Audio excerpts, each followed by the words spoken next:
Hey, and welcome to episode 133 of Masters of the Forge, where we never do retakes. My name is Adam, and this is my internet life partner, Jason. Hey, Adam. Hi, everyone else. This is going to be a fun episode tonight. We are in rare form, shall we say? The rarest of all forms. Yeah, still kicking. Which is, I think, a dodecahedron. Anyways, how have you been in life, Jason? I've been great. I mentioned this earlier. I went to one of my students' thrash metal concerts last night. That sounds fun. Yeah, he did well. It's a good band. He's got a good band. That's a positive. You know, it's always nice. For those of you looking, it's Archangel AD. But afterwards, I went. He came up and because I showed him, he's like, "Hey man, I want to buy you a beer." And I said, "You're my student. No, I'll buy you a beer." So I went to go buy him a beer and get myself a mixed beverage. Enjoyed it.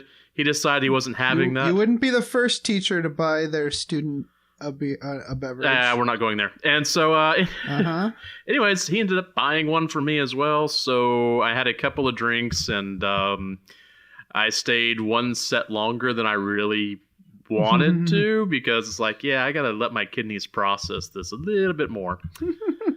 Yeah. That's very responsible of you. Yeah, well, that, and so I'm hanging out there. He's of course my student, and as I'm hanging out, I start seeing other students of mine. I was like, oh, this is going to be interesting.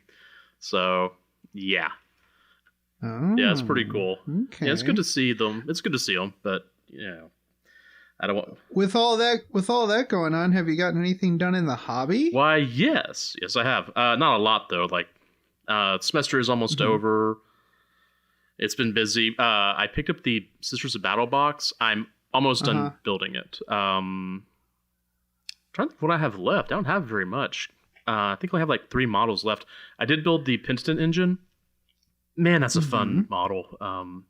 Yeah. I'm hoping that they offer a plastic kit, because there's a lot of possibilities, not only for Sisters of Battle, but for, I don't know, orcs.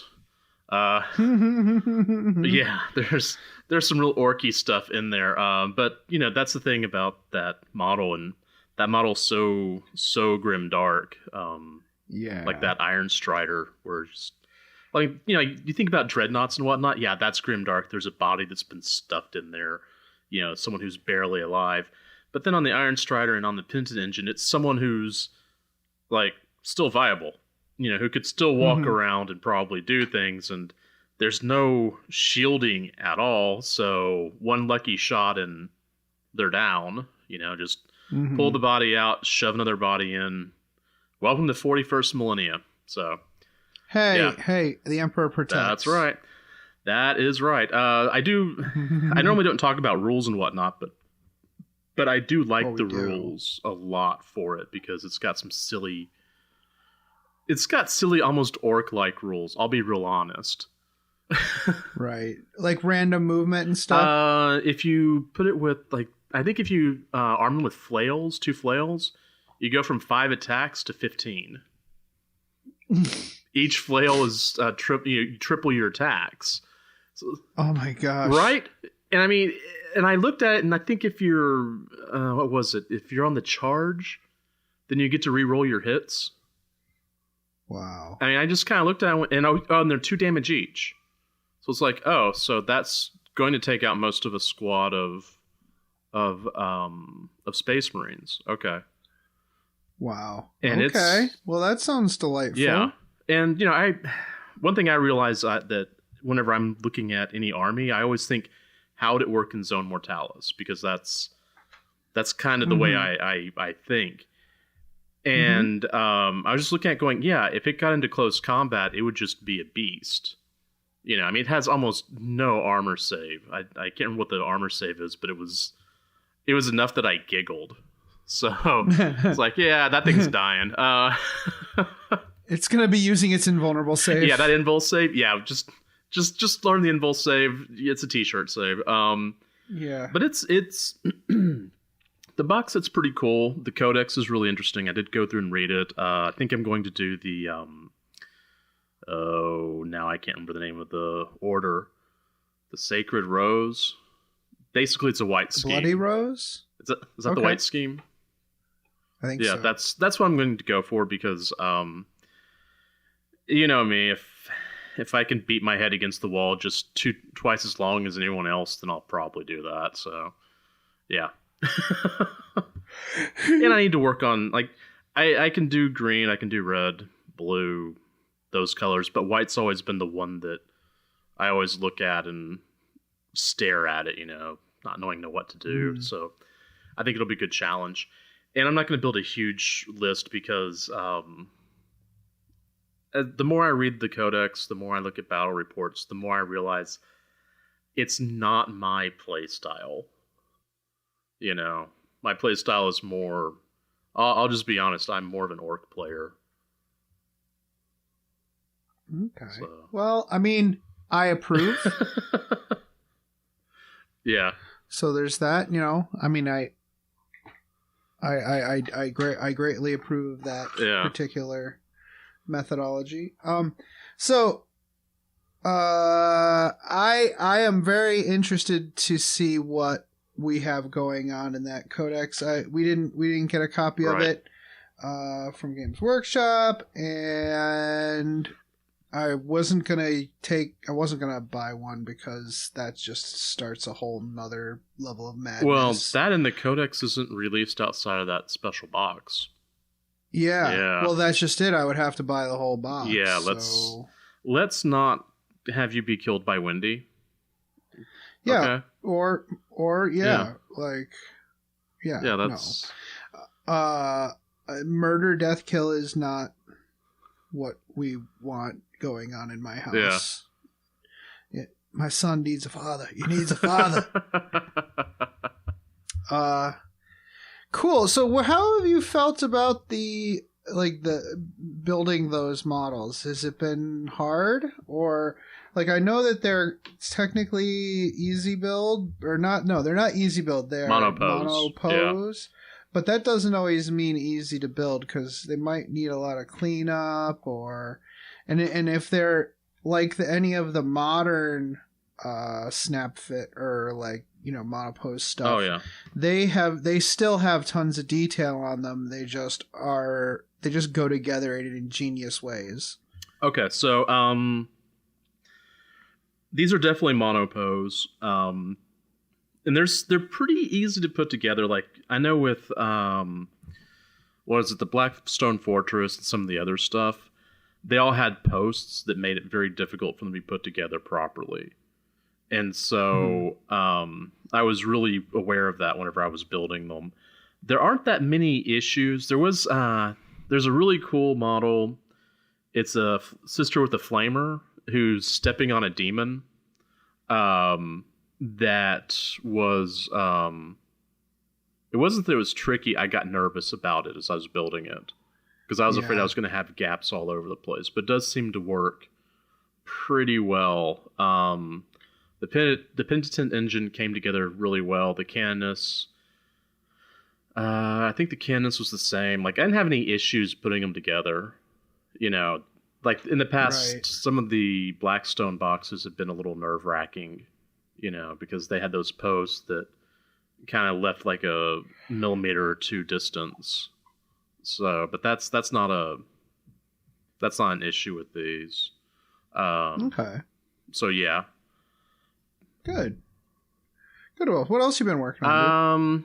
Well, I was up in Dallas Fort Worth during Thanksgiving to see some family. I only dropped in super quick, so if you're a friend of mine who's in Dallas Fort Worth and you're listening to this and wondering why I didn't go by and say hello, I'm sorry.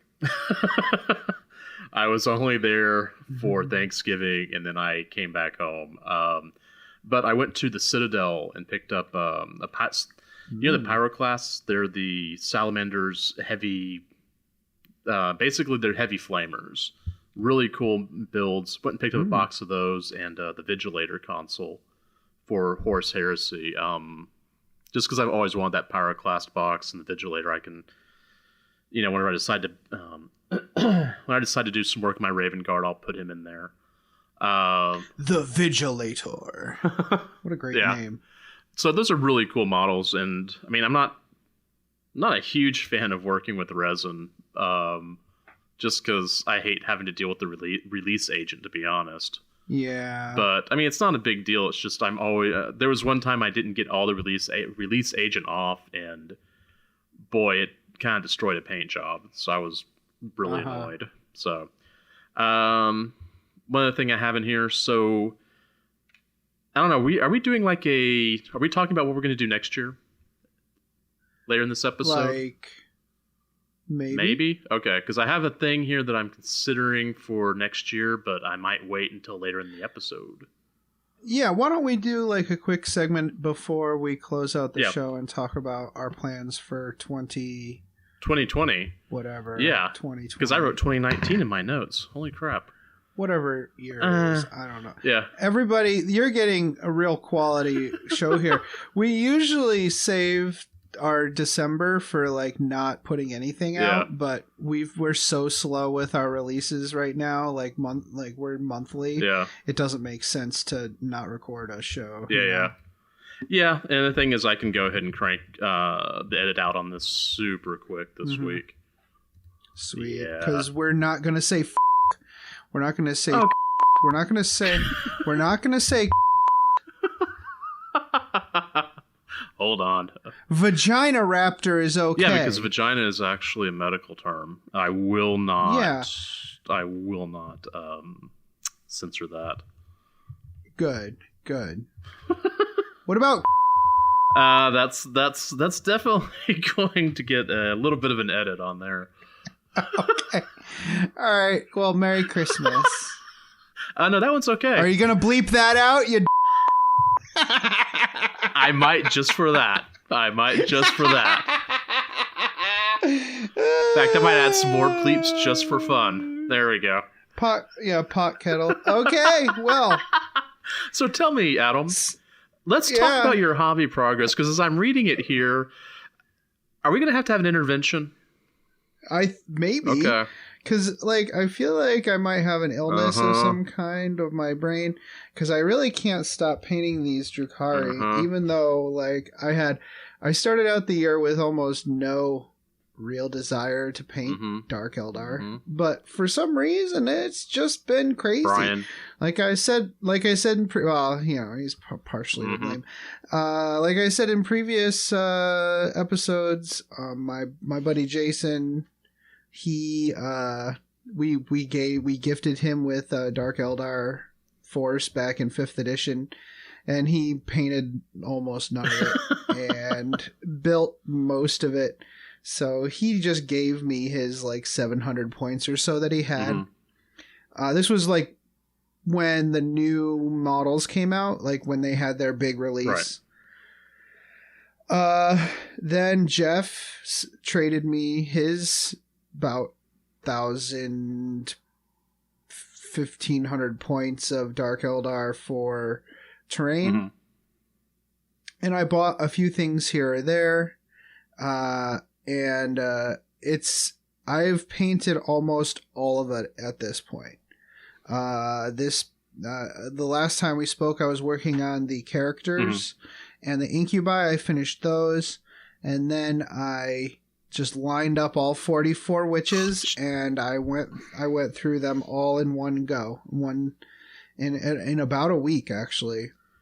Oh man, that just wow. So upstairs, since then, this weekend I went from black. So I'm not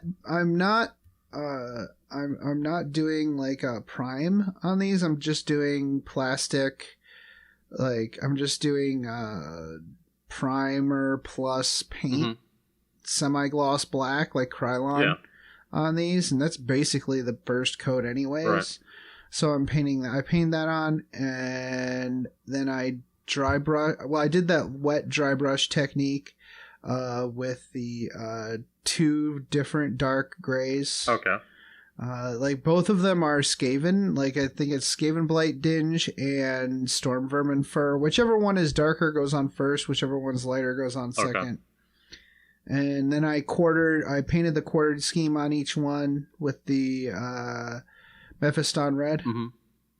And then I nice, went through. Red. Yeah, it's nice. And I finished that up Friday. Yeah. And then this past weekend, yesterday, I painted on the silver last night, everywhere on these models, and then I washed them with Nuln Oil. Now, I do that wash on the Nuln Oil without putting a clear coat on because I want to tint the grays and the reds darker. Oh, okay, yeah. So that paint is going to absorb those washes. More in the recesses, but all over the whole model, really. And then I'm going to go back and do the highlights after the fact. So right now they're ready for their next, like, I think, next I do the flesh colors and the white, which is the bone color. What is it? Ushabti bone. Oh, yeah. I love that paint. Ushabti bone on the helmets and the Cadian flesh tone on, or Ungor flesh? I think it's Ungor flesh on all the, like, they have, like, skin hanging from them, like, as skin loincloths for some reason. So, yeah, that's all their faces get that color, and then their loincloths get that color, and then we'll go through those and wash those. But, yes, pretty quick scheme, actually. Even though it's a quartered scheme, it's actually not that bad because these infantry are so detailed, right? Like that they take a wash pretty well, and the highlights aren't hard. Like and it helps that I enjoy doing highlights. So yeah. What I don't enjoy is going through and doing the bases. There are 3 coats. The bases are 1, 2. There are 3 colors in the bases, and I have to go through and dry brush around feet because I don't bother separating I don't bother gluing on after the fact. That would be crazy. Don't be crazy. Yeah. Okay. So I went to the portal for a tournament last weekend, and I won a box of Scourges.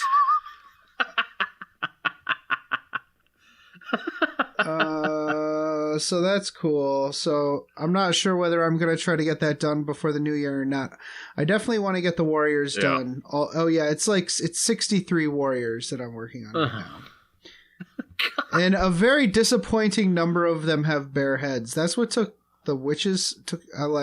If I hadn't done that with those witches, if those witches had helmets... Oh, you'd be done sooner, yeah. It would be way quicker, yeah. So, because they have face masks... And they have hoses over the face masks, and the face masks are covering skin, and there's hair over the skin, and then there's usually like bones or something in the hair, and it's like, geez, oh Pete, how many layers, or how many times do I have to touch this model just to get like their head done? Where all the warriors are like, bone, Ushabti bone, wash, wipe off with your finger, highlight, and then eyes. Yeah, it's crazy. Anyways, I also bought a third Megatrack Scrapjet because if you love something once, love it 3 times at least. So I'm gonna have 3 Megatrack Scrapjets. They're so cool. I recently bought a scale model of the Lafayette class nuclear submarine, the USS Andrew Jackson. It should be arriving Tuesday. Okay. Are you building it for them? It's for my Secret Santa. Okay. I'm going to build and paint it for them because they served on the Andrew Jackson in the 80s. So I figured that would be... He has a wooden one on his desk. He doesn't have like a proper one though. So I'm going to paint that up. There's an old 1960s kit of that specific submarine that is actually a cutaway view, and it has all the stuff inside. Mm-hmm. But that model is, to get a completed version of it, it's like $120 to $170 on eBay. And I can't, I wasn't about to do that. It would have been really nice, though. If they still made it, I would have done that instead. Yeah. So I have to have that done before the party on the 19th, whilst also still wanting to get all those warriors done for the new year. So pray for me. You got this. You got this. Are you going to add an orc inside the sub? Oh, I should. Yeah. I should do that, shouldn't I? But I really need to work on terrain for the tournament. Oh, yeah. For the golden sprue. I really need to do that. But you know what? Tomorrow is another day. And there have been a few releases in the past couple months. Yeah. That means I have to go into the narrative scenario spreadsheet and add everything that's been added since. Yeah. There's been some really interesting stuff, stuff that we're going to talk about today, actually. And does that go for codexes as well? Why, are there scenarios in your codexes? I haven't seen any. I don't think they do that. They don't really do that anymore. All right, just checking to see if there was anything I might have picked up on accident or on purpose. No. But I think most of this... we'll talk about this later, but the chapter approved does have a lot of stuff in it. Oh yeah, there's tons in here. Yeah. Oh, pardon me, everybody. That was terrible. All right. So that's it. Like hobby wise for me, I'm really laser focused, like OCD on the Drakari right now. So yeah, intervention. Hopefully time. the next time we record an episode in the new year, I will have finished all of that. Cool. So we'll see.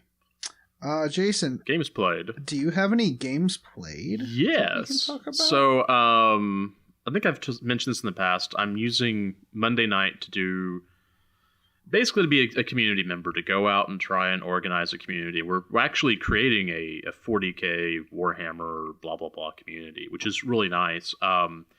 So what I've been doing though is we've been playing Blackstone Fortress. And we went through Blackstone Fortress, the regular, the Trader Command, and we're currently working through Escalation. And it's kind of cool. I need to go back and reread some of the things. You're supposed to go through 4. It's a big chaos thing, for lack of a better term. You have 4 shrines, one to each of the gods. And then there's a 5th one, like a boss shrine, I guess. And so we made it through the Shrine of Decay, which is for Nurgle, and I don't remember the name of the shrine. The other shrine was, but it was Khorne. And so that was pretty cool. I'm having a good time with it. We might actually be able... anyways, I still have 2 more shrines and the last shrine to get through. But we should be able to complete this box, hopefully before 2020. I think it's going to be 4, maybe 5 more sessions, and now that I'm not teaching and one of our guys is a student and he won't be in classes either, we'll have more time to try and get through it. We did go through and use the Flash Git Scarburn Zakdaka, who is a special character that is from White Dwarf. I think it was the August White Dwarf, maybe September. That guy's a beast. Like, straight up, if you're going to play this game and you've got a Flash Git, go ahead and, get that White Dwarf, or get the or get whenever they come out with the Blackstone Fortress Annual or whatever it's called. Make sure and get him. He's a monster. Basically, one of his special rules is that when he shoots, he aims at someone, and everyone along that path takes damage. So if he shoots the back guy, everybody between him and that back guy, he rolls wounds against them. Which, we power gamed it immediately to, okay, he shoots the last person in the group, and that's just how it goes. And he's wiped out entire encounter units just, by himself. Goodness. Wow. So what we decided was, because, the thing is that if your character is in the way, guess what? You take damage too. So Yeah, that's only fair. That is, yeah, of course. So what we automatically did was, after like the first time we used him in shooting, like we kind of like stopped and said, all right, here's what we're gonna do. Whoever's first in initiative controls him. He goes first, everyone else just follows him. We started calling him Leroy Jenkins. So I don't think you haven't played Blackstone yet, right? I played like a couple games. Okay, so what happens is, for everyone else, you can get inspired. All right, so what happens is you have your regular data card. Whenever you're inspired, you flip it over, and your stats are better. His inspired rules are kind of amazing, and he gets inspired super quick. So, if you have a group that doesn't have a lot of firepower, he's great to bring along. Does he get inspired when you loot Archaeotech or something? No, he gets oh no, it gets better than that. If he takes out more than 2 or 3 foes in one shooting phase, he gets inspired. Oh, cool. And in one of the shooting phases, because we were aiming at the back end, he took out like 5 guys. So just like, okay, well, that's how this is going to work. Okay, cool. That's... And what's funny is one of the guys, Ramos, he likes to play the tank character. He always wants to get in there, and, that's his play style. Mm-hmm. And even he's just like, no way, man, that orc goes first. I'm not getting in his way at all. So, yeah, that's been pretty cool. But, like, next week, well... We're going to go ahead and game tomorrow night, and then I'm going to start trying to get some 40k games in, because I really am rusty. Mm-hmm. And the thing is, I was playing so much Kill Team at one point that I started getting the Kill Team rules and the 40k rules like mixed up in my head. Like the activations, and that was like kind of annoying. Plus, I'm trying to find maybe an army that's more my play style. Which I like Marines, but Marines have now become so very what's what I'm looking for? There's so many good. Yeah, well, okay, fine. Good. Whatever. Like there's so many stratagems you have to keep an eye on. There's so many data cards.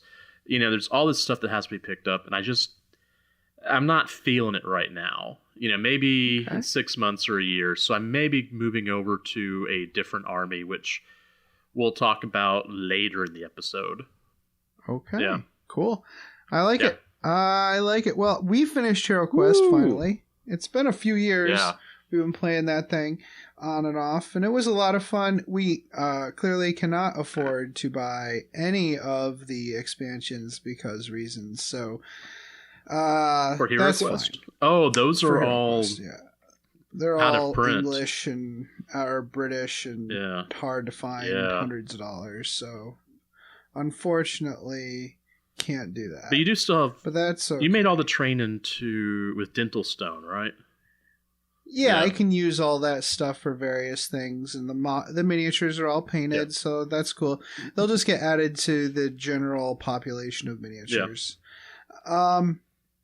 I'm looking to line up a game with Darwin. I gave him the Faith and Fury book so that he can use the his Black Templars in games. And we're thinking about getting together on Saturday morning to play a narrative game for Altar of War.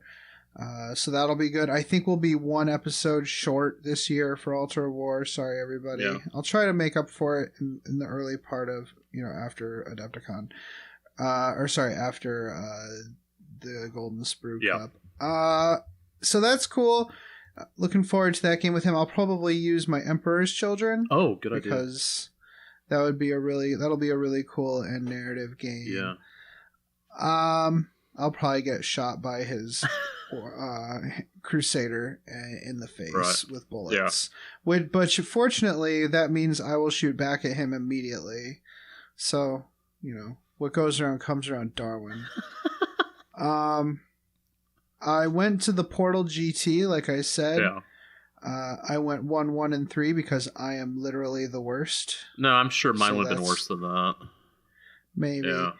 I did get 14th overall because of my paintings, so that's fun. Oh, yeah. I didn't get to play Bob. He's great. He had a really gorgeous Knights Army when he and John played each other, so that was a really pretty game. Wow. Yeah, it was the most beautiful game of the weekend. But I did play as co-host, and they have a podcast called The Great Crusade. Okay. Let me add that. And yeah, when you search for it in Podcast Addict, you actually have to like put The Great Crusade Warhammer or something because there are so many podcasts out there that are like they're like history podcasts and stuff, so it doesn't even have a chance to come up. Got it. Okay. Right. So I'm gonna give that a shot. I haven't listened to it yet, so I'm gonna give that a shot. They're cool guys. And that's pretty much it. I'm gonna be working with Pat and Carissa. They want to play at the Golden Sprue, so I think we're gonna work together to get their armies up to snuff, and they're gonna help me with training as usual. Good. So yeah, that'll be a good time. I think we have a very specific Beyond the Fringe, which isn't really Beyond the Fringe, but we're talking about Adepticon because registration happened earlier today. Yeah, and it was smooth. Yeah. Smooth sailing. Yeah. I very impressed. I'd heard comments over the years, and I had my own terrors and fears because of all things I had heard over the years, and I think I was done with my registration before you and Mike were. It was pretty great. Yeah, I was impressed. I personally, I use the strategy that has been imparted upon us in the past, where you go in, you check off all your badges, like your badge stuff, and you register for that 1 or 2 things that you definitely want to do, and you check out. I had my credit card number copied down on like a text file. I had all the information I needed so that I wouldn't have to type it, and I pasted it all in, and I got checked out super quick. I got everything that I wanted to do. Did you get pretty much everything you wanted? Yeah. So I went in looking for a green stuff seminar because my green stuff skills are they're not horrible. They're just not there. I just don't have a lot of experience. Right. And then I grabbed a kit bashing class. It's like for beginners, but they're doing a lot of work with files and whatnot, which I haven't done a whole lot of that. And this one's, actually was originally yours. You wanted to get the ethnic skin tones class with Shoshi. And I actually didn't add it because I want to make sure Adam gets this. And then you're like, thanks. And then you said, I got it. And then Mike's like, I got it too. So I jumped in immediately. So poor Shoshi's got to deal with the 3 of us idiots. Oh, that'll be fun. Good for her. Yeah, she's going to need to go ahead and apply for, combat pay. So. And you got everything you wanted, right? Yeah, I'm doing games. I was able to. Did you get the Games Workshop Studio preview? Yes, I did. Oh, okay. Yeah, I got the Games Workshop Studio preview, which let's be honest, there's tons of tickets for that, and they're free. Yeah. But still, I'm sure they still sold out anyways. Yeah. Then I got the Painting Ethnic Skin Tones with Shoshi. And I'm doing the Warhammer 40k friendly. Oh, is that the Schwartz be with you? May the Schwartz be with you. Yes, that'll be delightful. I can't wait for that. I'm trying to think if I should do that. I might. Well, if there are any spots left, you should, because it's super fun, and it's on Friday. Okay. So, it's not, or is it Saturday? No, it's Friday. It's Friday. It's on Friday, so you still have the whole weekend left after that. So. It's pretty cool, and it's not like 2 days or anything. It's just 1 day. Well, I was thinking about the Horus Heresy Zone Mortalis thing because I do... Oh, you should try that. Oh, well, hold on. it's a 2-day thing, and it's literally all day on Thursday and Friday. And yeah, no. Like, I really wanted to. I was like, oh, this sounds awesome. And it was like, oh, it's a 2-day event. You have to go to both days. I was like, no. Nope. And one of the things that I mentioned in my notes here is that I'm trying to keep my like seminars and events, like, you know, the ones I'm nailed down to, rather small so that I don't mentally overload, you know, just so I can not burn out what neurons I have. Yeah, and there's plenty of space for open gaming, and I'm sure you'll get games with other players. You know, bring a couple kill teams. I'm gonna bring my chaos kill team, and I'm gonna bring some orcs and stuff, and I was signed up for the Age of Sigmar championships, but I canceled that. I'm not gonna do that. I'm not doing that anymore. I don't need that, and I'm thinking about looking for people that I know. Like, I have a lot of friends on Facebook who I've never met, and you know, probably be good to actually, like, you know, meet them. Yeah, right. And plus I can go and maybe harass Carl about pronouncing my last name. You know. What we can do is we can see if there are any authors who are going to be there and try to line up some in-person interviews. That's why I have the laptop. Well, one of the many reasons I have the laptop. But we should be able to do that. And even if we don't get interviews with them, we could try to get interviews with other people too. That's right. So that'll be good fun. Yeah. All right. Cool. Adepticon. Yeah, I'm stoked. Woo! I am like super excited about this. Yeah. We'll have to talk a little bit more about how we're gonna do transportation and stuff. But it likely, like last year, I will be taking a train for multiple hours to get to with four bags full of Warhammer stuff. It's fine. It's fine. I gotta fly. I can't wait to. Yeah, well, I'm flying in, but after you fly in, you need to take the train. Oh, yeah. Oh, you know what? Last time I got the train into the city. I think it's Penn Station. Oh, downtown? Yeah. Yeah, that's right. I did. So I'm flying this time, so maybe it won't be such a long drive. Maybe I can take an Uber. Depends on where you're flying. If you're flying into O'Hare, maybe. If you're flying into... No, you don't take Southwest because it doesn't go into Albany. Okay. Oh, yeah, I'm taking Southwest, That goes into, oh, God, Hell Air. What's Midway. Midway. Yeah, which then you take... Is it Midway? Because then you take the Orange Line down... God, I did spend too much time in Illinois. Okay, you take the Orange Line down to downtown Chicago. Then you grab the Blue Line up to O'Hare, which is about an hour and a half. That sounds horrible. Oh, okay. So, sorry we're going off on something else, guys. So, as some of you know, I'm a musician. I'm a classical guitarist in my spare time. And I had went to Europe, and I had this brand new case. There was a flight case so I could take on international travel. No damage at all from, you know, the U.S. to Europe, all the way through Europe, wandering around there for about 3 weeks and coming back. On the Blue Line... For an hour on the Blue Line, I received more damage to that case, that brand new case, than I have had ever since then. So, yeah. It's where Wrigley Field is. The Cubs are located off the Blue Line. So, I blame them. All right, cool. Well, now that all of our Chicago listeners have now told me to die in a fire, all right. Or agree with you. Yeah, or agree with me. Yeah, all right, cool. So let's take a break. We're going to come back and we're going to talk about the Kill Team Manual, which you're going to tell me about because I don't have it, and chapter approved. So the big important thing is we're going to go through line by line and talk about the points, the match play points of every single unit that changed and its impact on the meta. So much sarcasm. We won't even talk about the points. I think I just died. So we're going to take a quick break, come back, and talk about Kill Team. Greetings, mofos.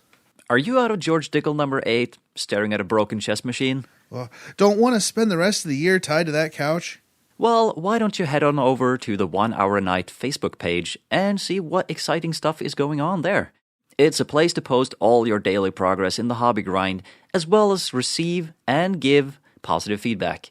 Also, there are usually a few interesting challenges going on. That's right. All you have to do is search for 1 Hour a Night on Facebook. That's numeral 1 Hour a Night, all one word. Blood serum tests will be administered prior to approval. Se til helvete og kom dere vekk. Det er ikke bikkje, det er en slags ting. Den imiterer bikkje, men det er ikke det. Kom dere vekk, idioter! What he said. Hello, everyone. The Masters of the Forge is now a proud member of the NPC, the Narrative Podcast Consortium. Our aim is to inspire your hobby through the rich lore of the 41st millennium. If you enjoy our podcast, then make sure to check out these other awesome shows, where you can get coverage on campaigns, Black Library, and all kinds of general topics of the 40K background. The NGC 40K podcast also provides in-depth campaign coverage, audio dramas, and free-flowing narrative campaign creation. The Adeptus Terra podcast also features in-depth discussions of the lore and commentary on the hobby. Oh, and sexy English voices. Oh, yeah. The Masters of the Forge brings the world of 40K to life on your tabletop, with discussion on the lore, backed up by narrative-themed rules and battle reports. Of course, this is only a fraction of the topics covered by the podcasts of the NPC. Please tune in to find out more. All right, you I'm ready? ready. God.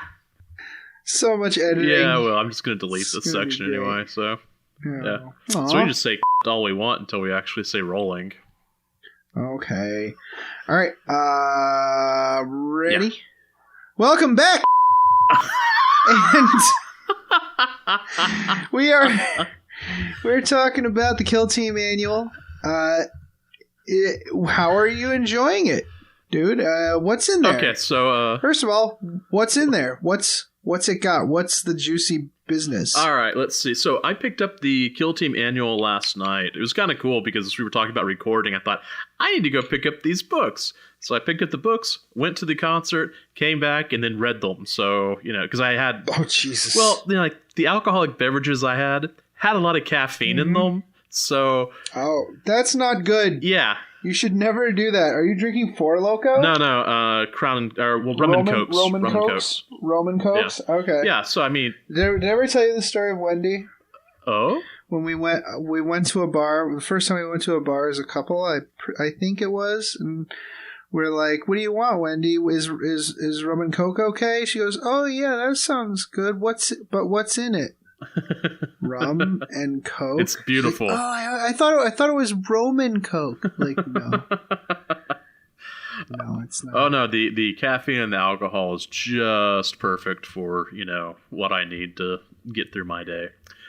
Right, I got Yeah, you. which also meant that, it was like 1 a.m. and I was totally geared up. I was like, well, I'm not going to bed anytime soon. So you read the Kill Team Manual under the influence. Wasn't that the way it's supposed to be done? Yeah, okay, just checking. I just want to make sure I wasn't doing it wrong. All right. Cool. So, oh boy, here we go. All right, so the Kill Team Manual, basically this publication has collected rules from basically any extra releases, like White Dwarf or the box set missions. It doesn't have the arena missions because the arena missions have very specific... yeah, that's its own box. Yeah, set, right? in fact, if you're going to do arena, you have to have that box. And that's cool. I've played arena a few times, and it is most definitely... It is Kill Team, but it is a different version of a Kill Team. It's quite nice. It's quite fast. It's not my preferred method, but it has a really clean, quick rule set. So I've been impressed with it, but I don't own it. So yeah, this basically collects everything, and it kind of breaks things down. We have like open play. Now this is really interesting. I look at open play a lot of times with what we're looking at, and I keep thinking that I love the open play concept because you could go through and create a narrative from some of this open play stuff. So for instance, this one one of the big things about Kill Team is having specialists or having specialisms like the Elite or Zealot or Leader or Comms or Sniper, blah, blah, blah, blah. This one has an option to create your own specialisms. But to keep, to avoid the whole creating an overpowered specialism, like a Monty Hall thing where you're just kind of walking through and, gunning everything down, each level of specialism comes from a corresponding list. Like it's already exists for someone else, but you're just kind of creating your own skill tree is what it is. Oh, yeah, fun. Which is interesting because like the level 1 tactics, there's pre-existing tactics from before, like careful aim from Sniper and lead by example from Leadership. So you could choose one of those, but then you could go through for your level 2 tactic, include like scanner uplink from the comm specialism. Like you can make your own Sergeant Tellian, basically. Yeah. Someone who's a really good sniper, but also someone who leads the youngins. Yeah, exactly. I look at... It's interesting because it says open play, and open play is, supposed to be this, like, whatever models you have, and I guess what you want to work with. But there's a real narrative flavor to this, or there could be, Right. Yeah, that sounds more narrative play to me. Yeah. But also, it's what it sounds. It sounds like you're multi-classing your D&D character, Jason. Yeah, it actually, it does. It's literally what it is. Not that there's anything wrong with that. I think that's great. Yeah, I mean, I hadn't even thought about that, but yeah, you're right. That's exactly what it is. So yeah, that's really cool. I like it. And they even go through and have some examples, like maybe you have a Tyranid something or other, and they're the only one left from their kill team, and they've got this. Or there's all sorts of interesting. It's kind of funny when they say, yeah, it's open play, but you read it and go, oh, that'd be an amazing narrative. Like that's the first thing you think of. Just put that anywhere, but okay. Yeah. I mean, yeah, sure. Go ahead and put the open play, whatever. So there's that. Let me see. Then there's the narrative play section, and it's basically a collection of the narrative cards from the box sets. Like I have the Thousand Suns box set, the Terminator Death Guard box set, and one or two others. And I have no idea where some of those mission cards are located. Like, I've got an idea, but it's easy to misplace them. And so this collects them all together, which is really nice. That is super helpful. Yeah. That is super helpful. And here's the... Because I played the Thousand Suns one for the Scarab Occult Terminators. I think it's called the Fractal Blade. But there was a narrative mission in there called Chosen by Fate for the Thousand Suns. And I've played it a couple of times, and I love this stupid mission because it's hilarious. It has like variable victory conditions that you control by rolling a d10. So every battle round you can choose to roll a new victory condition. Okay? And you just roll a d10. And it says you can do it any battle round that you want, no charge or anything like that. But because, this is Zinch, I believe that you need to roll it every stupid battle round. Because, what is it, Let's find out what my mission is this round. Yeah, and I will be honest, there are times that I realize that I love the ridiculous just a little bit too much. And so I would go through and do that just to see what it would give me. Variety is the spice of life, Jason. You're playing the game right. It's which means to say you're playing it your way. That's right. And I will be honest, I love playing that mission. So yeah, that's great. I love that some of the missions are tied directly to the terrain that comes with the box and everything. I think that's super fun. Yeah, I love that. I really need to pick this box up. So it also has the match play missions, right? They update those. It's. And all the points values and everything. Yeah, it's matched play stuff. I mean, they're not. I wrote in there that the Kill Team Arena box isn't in there. Points values are all there. There may be some changes. I know that there was some weird Thousand Suns numbers because I was playing that group. So I'm assuming they fixed those. They did not include the characters. So, for instance, in the Thousand Suns box, they actually had 5 characters. And you could take those cards. but they didn't include those in here. I think because all of those are kind of generic ones. Yeah, they're pretty generic. I don't think they have any. I don't think they have anything that a normal, model of that kind can't have. They just gave them names. Yeah, they gave them names. I have the cards. I have the cards for the Orc ones and for the Adeptus Mechanicus ones as well, and they're just dudes. Yeah, that's pretty much. They just gave them names.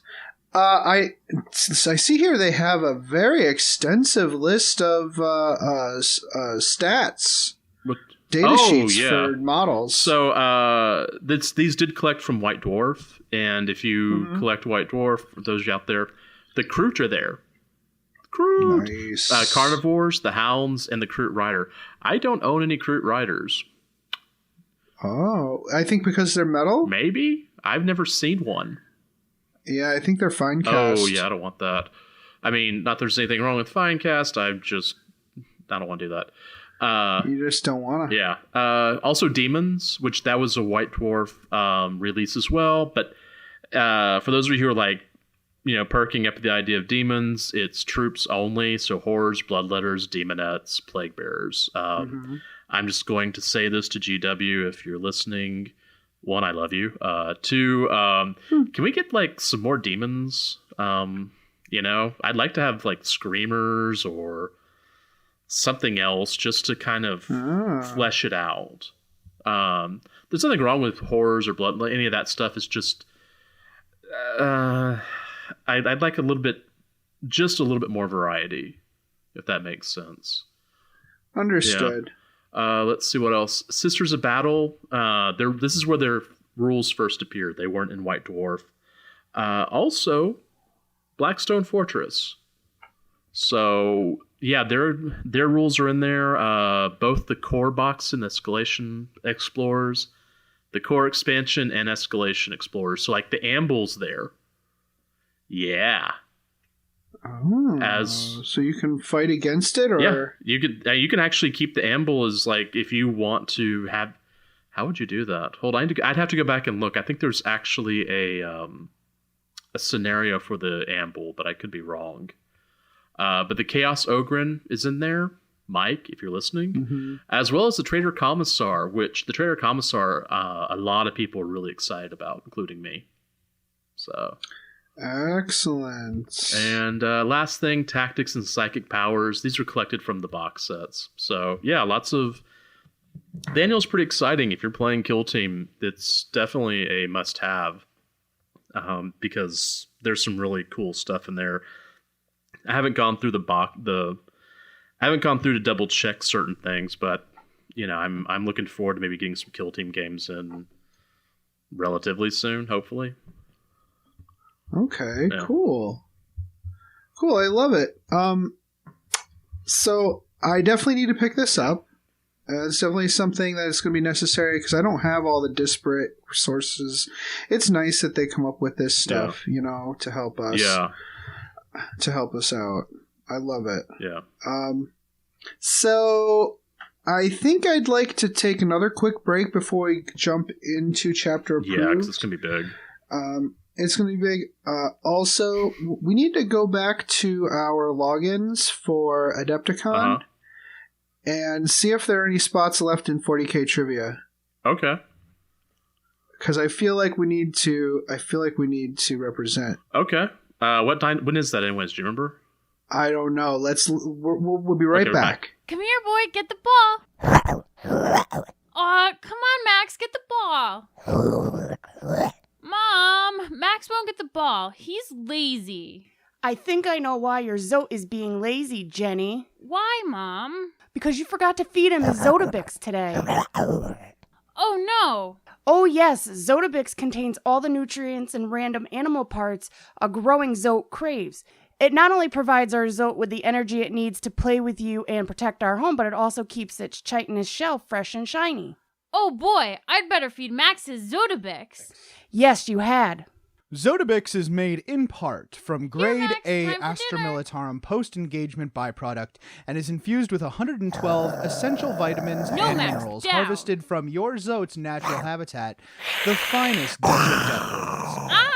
Zodabix is available in any shopping center on worlds where Zotes are allowed or where the Imperium's inexorable influence has not yet reached. Are you looking for a pressure-free hobby Facebook group? Hobby Streak. Are you looking for a community where you can keep your hobby progress on track? Hobby Streak. Do you want a Facebook group that focuses on all aspects of the hobby? Hobby Streak. Hobby Streak is a Facebook group for building, painting, list building, playing games, and everything in between. Hobby Streak. Post daily updates showing or telling about your progress for friendly and helpful support from a great community. Try Hobby Streak today. Welcome back, everybody. I did manage to get into the trivia. Whoop, whoop. Yeah. I should probably tell Mike. Yeah, tell Mike. Anyways. Fine. Edit point. We should call it something else to make sure it gets edited. Let's call it the point. Okay, hold on. The point. Point number 5. Oh, this is getting cut anyway, so who cares? Ah. Hold on, I'm telling Mike. So as I was saying, welcome back to our discussion on Chapter Approved. So we're going to jump right in. Oh, first you were interested in talking about the fact that they split the book like they did for the General's Handbook. Yeah, yeah, that's actually pretty cool, because that means that they can actually kind of, I think, update points on a different, what's what I'm looking for, calendar, schedule. Yeah. Well, they can do that, and also you don't have to carry it around. Yeah, that too, because the other 2 chapter approves, I don't carry them around very often because I do like to keep my shoulder, you know? I don't know, I mean, I realize that's really selfish of me to want to...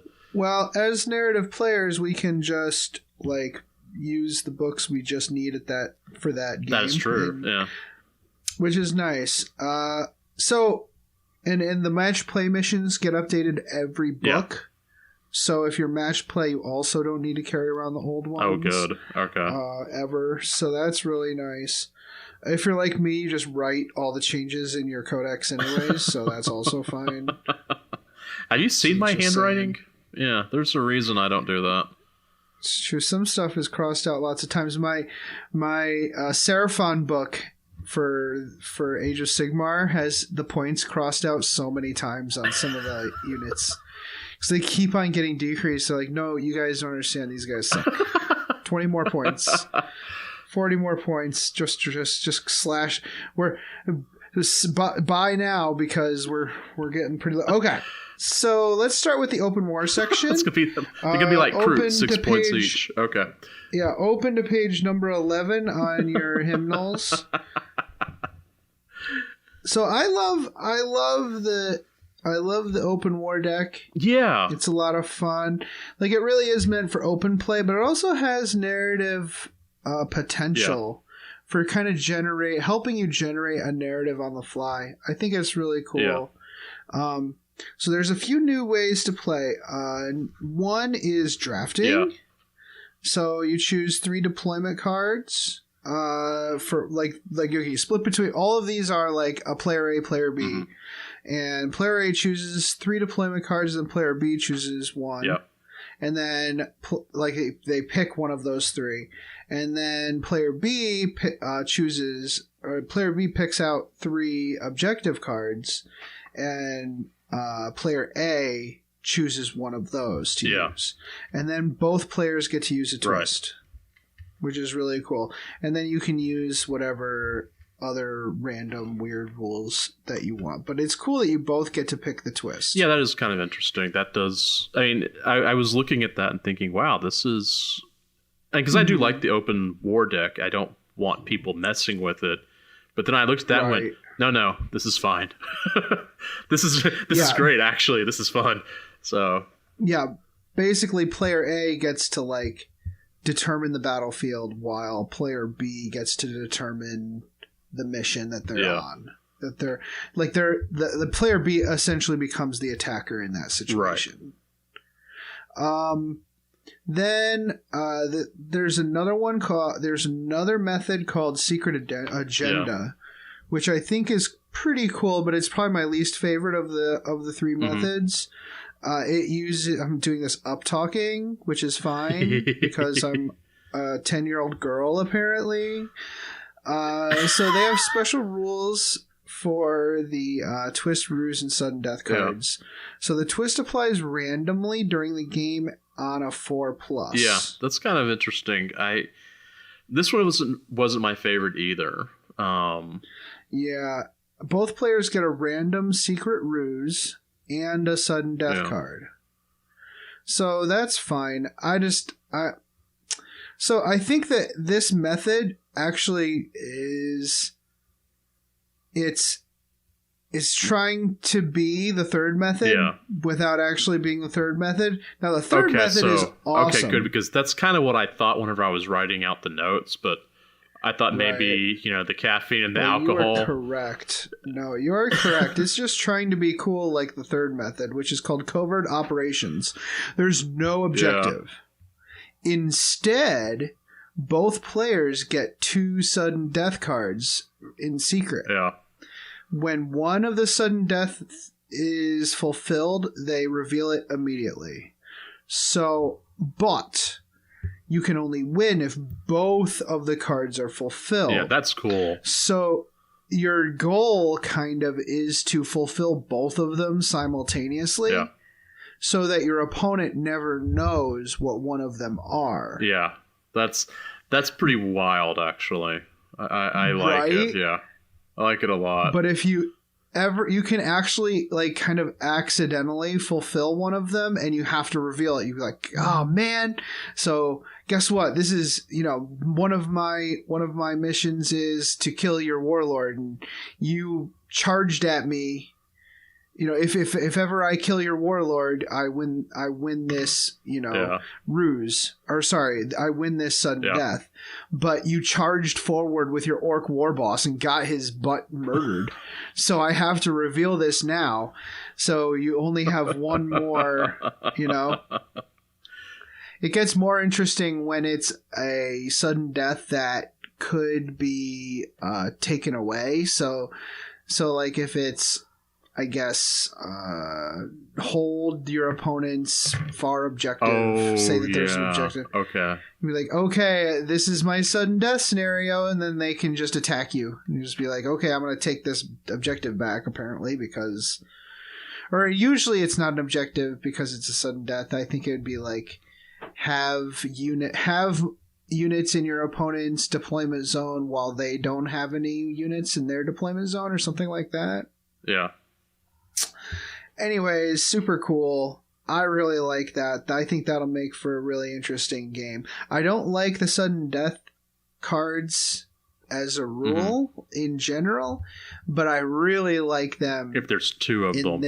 In this situation where that is the objective of the game, is to do the sudden death, and it's both players. Yeah. Like I've used the sudden death cards whenever I've played in the past, because I think that's only if you're like at half strength or something like that, or you're much weaker than your opponent. And I really liked, I looked at them and went, okay, this could be a bit much. And there was one time I played a game where it's like, I'm not throwing this down because I want the game to last longer. So, but in this case, this would be a lot of fun. There's all sorts of little chaos that could happen here. You also use twists and ruses as a part of these games. Really neat. Then we have on your hymnals on page 14 are the open war army generator. It's created a bit of a splash in some of the groups. People think this is fun, and I think it's really neat. It is you pick one of 3 power levels, army sizes, small, medium, or large. with a power level of 30, 60, or 90. So large, 90 is considered large, which is usually just shy of 2,000 points. And you basically dice your army. Yeah. It's like Path to Glory. That supplement. It's very much like Path to Glory. Yeah. For example, if I rolled a 45, I would get either 1 champion unit or 2 troops units or 1 heavy support unit. And like troops, simple troops, elites, fast attacks, heavy support, very easy. You can also get a champion, which is a character that's not a vehicle or monster. Mm-hmm. A conqueror, however, is any unit with the HQ roll. Yep. Also, when you have a troops, elites, fast attack, or heavy support, you can also have a dedicated transport. Yeah. For it, as long as it can carry that unit. But it's also added to your power level, so you use power level to still limit your army. Yeah. So you don't want to go over a certain power levels just to make sure it's a somewhat balanced game. You can also substitute a flyer. Oh yeah. Instead of a fast attack, or a Lord of War instead of a heavy support. That's pretty interesting. I was looking at this as a kind of a small army generator, and the Lord of War came up. It's like, ouch. Okay, yeah, that could work. Well, I mean, Baneblade, and like I said, like they were saying, it's still, if you're playing a large army size, you get 90 power level, and Baneblades will eat up that power level pretty quickly. Yeah. And also Imperial Knights. If you wanted to take Imperial Knights. Yeah. One thing I noticed with this is that it doesn't say whether or not the armies are battle forged or not. So if they're not battle forged, you don't get command points and you don't get stratagems, which for open war I think is not a bad way to go if you're doing it with new players. Right. But you still get experienced players who want to do a simple open war situation. So I would say, why not just have everybody start out with like 10 command points? Right.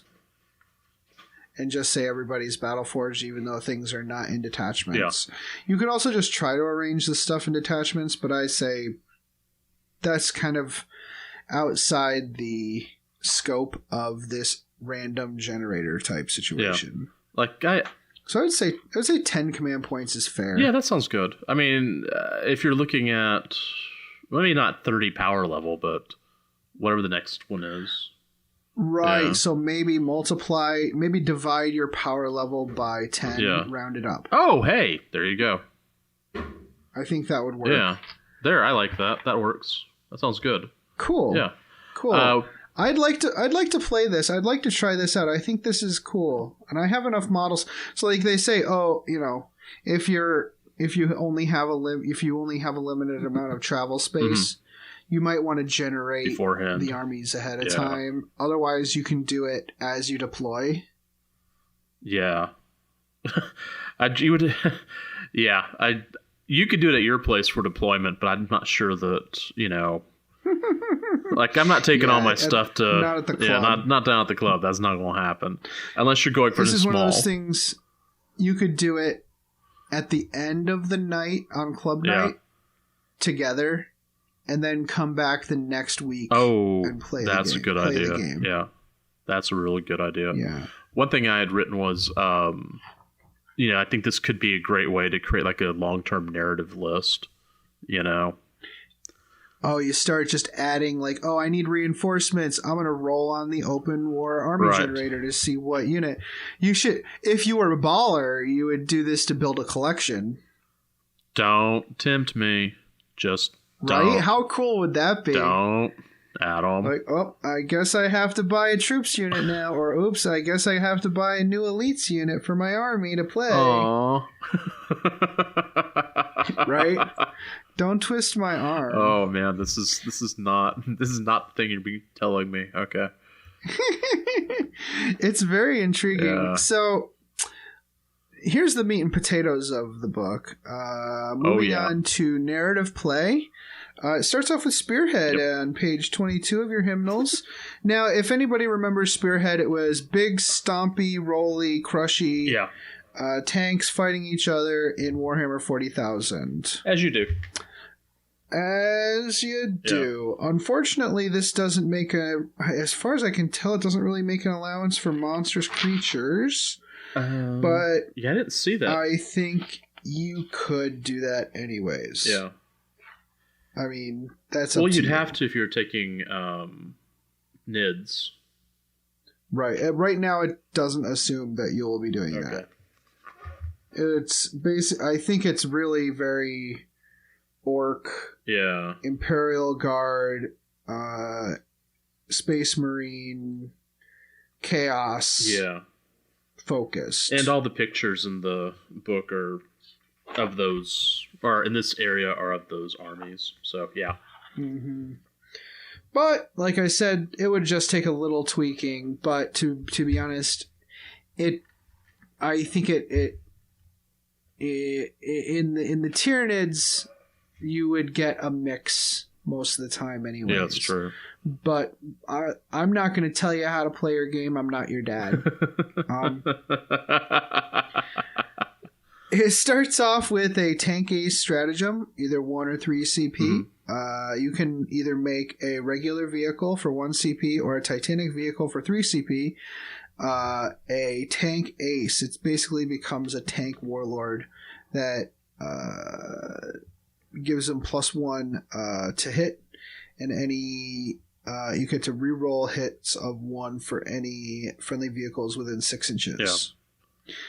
I would almost say give it like a character rule as well, because this is going to get murdered turn 1. Like, yeah. Like if you're playing a narrative mission, I would say anybody with that tank ace ability, just also make it impossible to target unless they're the closest. Right. It may not. I mean, I get you know what I mean. Yeah. I think it would be more fun if you did it that way, or just don't shoot it right off the bat. Yeah. Then we have something super rad called the Battle Zone Tank Graveyard. I love this thing. The rules on it: unexploded ordnance. So each time a unit advances, not moves, just advances. Roll a d6, and on a 1, that unit takes d3 mortal wounds. I love that. That's cool. You should make that happen whenever something charges, too. Yeah, okay. Well, there's a house rule right there. Yeah. Yeah. But I think both the target unit as well as the charging unit should take the d6. But if you've played me, you know that I like to watch things explode on the tabletop, so yeah. Oh, absolutely. I spent the last command point at the Portal GT tournament trying to make something explode. So I've been guilty of that as well. Mm-hmm. In fact, I think I did that in my last game with Mike too. Yeah. Nice. The other cool thing that was on there, Smoke Wreathed Wasteland.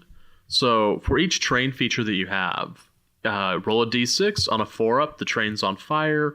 It's obscured. What was the other thing that it was? It blocks line of sight, I think. Too, so that's which is cool. Lots of cover there. I think it's considered dangerous terrain as well. Where is that? Words.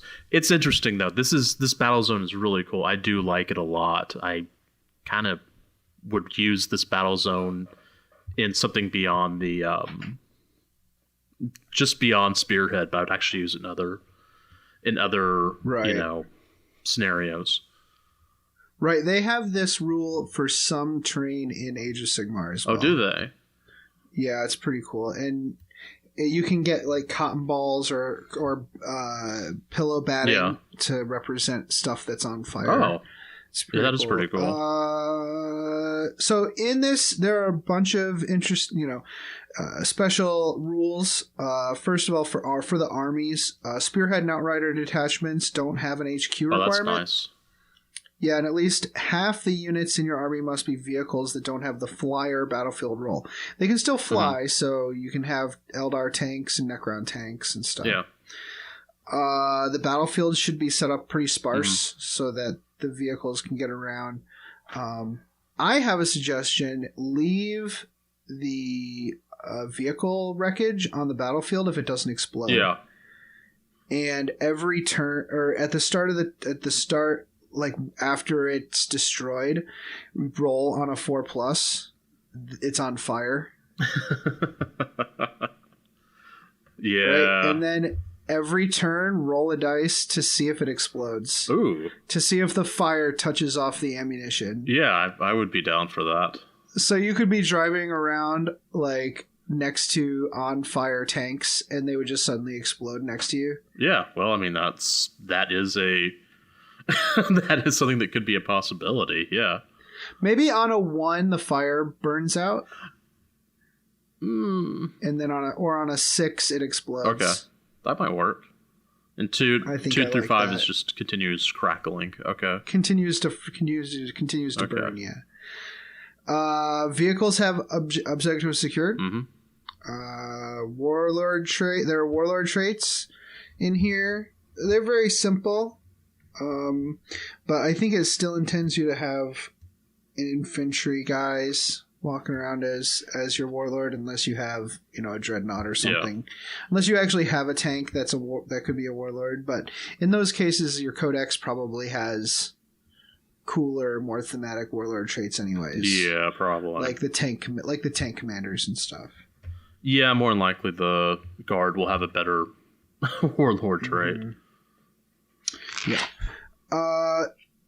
So there are attacker and defender missions. Like each one of the 3 missions they suggest here have an attacker / defender component to them. And you like with the other narrative play scenarios, whenever a mission says to give the person with less or more power level a certain role, that person probably should have less or more power level. Okay. By maybe about 10 or 15%. Oh, okay, yeah. Because it's usually in one person's favor slightly. The first one is called Wall of Iron. They use concealed deployment, and it's a breakthrough mission. The second one is The Trap is Sprung. They also use concealed deployment. And it has a survival component. So it's like whoever has the most power level surviving at the end of the game wins. But there's also a power level differential component, which I haven't seen in any of the other scenarios as far as I can tell. Okay. So if you start with 80 power level and your opponent starts with 100 power level,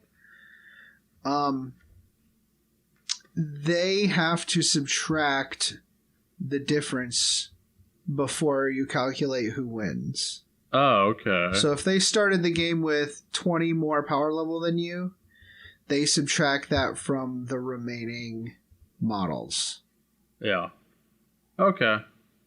Yeah, I'm reading through the victory conditions right now. I think that's really cool. I think that's something you can use in other scenarios. Yeah. I think that's really a good idea. Does this go back? Then you have. Does this go back to? I remember there were like 4th edition victory conditions.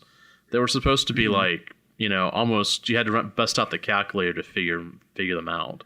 I wonder if this is a throwback to those. Sort of. There have been these before in 8th edition, but it is power level. Okay. So power level's easy to. It's not. Yeah, it's not like you have to calculate every damn. Oh yeah. Did you? Are you sure you put a bolt pistol on that guy? I have no idea. Yeah, right. Back when you actually had to pay for bolt pistols. Oh yeah, that's right. Well, actually, in the guard, you have to pay for your bolt weapons. Bolt gun is a point, I think. Yeah. Okay. Yeah, that's fun. So the third mission is called Counterattack. Yep. There are 3 objectives deep within the defender's deployment zone. The attacker gets a preliminary bombardment as they run in, and they also get sustained assault. and it's also a dawn raid because they attack at dawn because it's a counterattack. The whole point is to sit on those objectives in your opponent's deployment zone. So it's actually really hard for the attacker to do this. That's why they get all that free stuff. The preliminary bombardment, I'm just reading over those rules, is pretty cool. Do you want me to talk about that real quick? Sure. All right, so if your mission uses the preliminary bombardment, then at the start of the first battle round, but before the first turn begins, the attacker should roll a die for each enemy unit that is on the battlefield. Do not roll for units that are embarked inside transports. On roll of 6, that unit has been hit by a preliminary bombardment. The unit suffers D6 mortal wounds, which is pretty cool. Infantry units that are hit by a preliminary bombardment can choose to go to ground before the damage is determined. If they do, they only suffer D3 mortal wounds, but cannot move, make shooting attacks, or charge in the first battle round. I like that. That's a fun little rule. I mean, that's kind of like softening up a hardened target before you come in. So I like that. Yeah, that's really, really neat. I like that. So the missions allow you to use stratagems. Now, instead of a bunch of generic stratagems, instead, for Spearhead, they created a separate stratagem for most of the factions. Not orcs, apparently. But to be honest, orcs have a lot of vehicle-based stratagems. Yeah. A lot. Like a lot. There's like very specific stratagems for like drive-by crumping. And, hey, there's a Tyranids one. Like, sorry. Yeah, there is. Yeah, okay, well, it's Huh. Oh, it's a Synapse unit. Okay. Yeah. Okay. Interesting. So it's fighting against armored vehicles. Yeah. Ooh. Which is really interesting. Yeah. Okay. So cool. Yeah. Super fun. I think that the real winner here of this book is the linked games. Oh yeah. I really dug this when I was reading through it. Granted, you're going to read through this and say, well, yeah, duh. Yeah. Like a lot of this is, yeah, duh. But this is the way that we've been playing narrative games for several years now. And it reads like a master class on running 3-game narratives. Yep, it does. I enjoyed reading it. It's really cool. It talks about a lot of the stuff that we've been talking about for the past 5.5, 6 years we've been doing this podcast. It's how to link together your kill team games, your 40k games, and your apocalypse games, whatever games you want, into a narrative structure.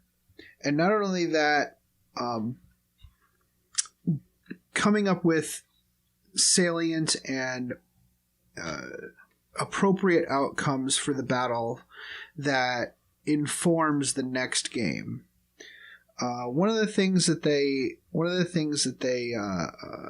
have done here is they've explained how a narrative can develop throughout the course of these linked games, or I guess you could just call it a campaign, and that is inspired versus orchestrated. So you can either allow the results of your game to dictate how the next game is going to go, like what the mission is going to be and everything, or you can orchestrate it by piecing together your narrative beforehand and then kind of guiding yourself, guiding each other through that narrative, which is very prescriptive, right?